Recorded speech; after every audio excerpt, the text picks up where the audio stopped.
ஸ்ரீமதே ராமானுஜாய நம. இன்னைக்கு நம்ம சுவாமி ராமானுஜருடைய 1008வது திருநக்ஷத்திரம். 1000 வருஷங்களுக்கு முன்னாடி ஸ்ரீபெரும்புதூர் அப்படிங்கிற ஒரு ஊர்ல ராமானுஜர் அவதரிச்சார். எம்பெருமான் தன்னுடைய கருணையை மொத்தமா திரட்டி இந்த உலகத்துல இருக்க எல்லா ஜீவன்களும் நல்வழிப்படணும் அப்படின்னு ஒரு அவதாரத்தை ஆதிசேஷன் எடுக்க வச்சார். அதுதான் நம்ம சுவாமி ராமானுஜர்.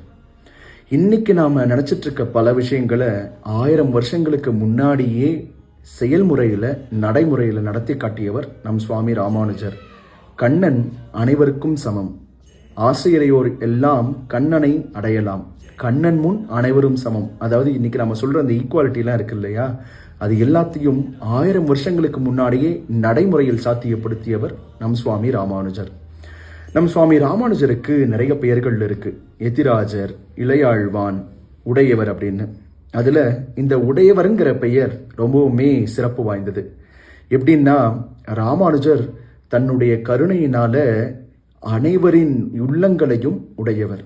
அது மட்டும் இல்லாம ராமானுஜர் தன்னுடைய அருளினாலையும் கருணையினாலையும் தன்னுடைய பக்தியினாலையும் இந்த உலகத்தையும் வைகுண்டத்தையும் சேர்த்தி உடையவர் அப்படின்னு எம்பெருமானே சொல்லியிருக்கார். அது மட்டும் இல்லாம ராமானுஜர் நம் எல்லோருக்கும் உடையவர்.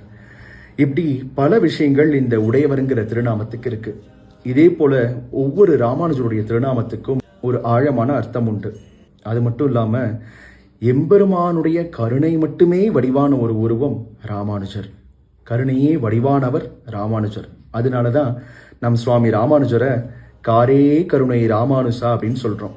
ஏன்னா ராமானுஜரை எதிர்த்தவர்கள் கூட கடைசியில ராமானுஜருடைய காலடியில விழுந்தது இந்த பூமியிலேயே நடந்திருக்கு.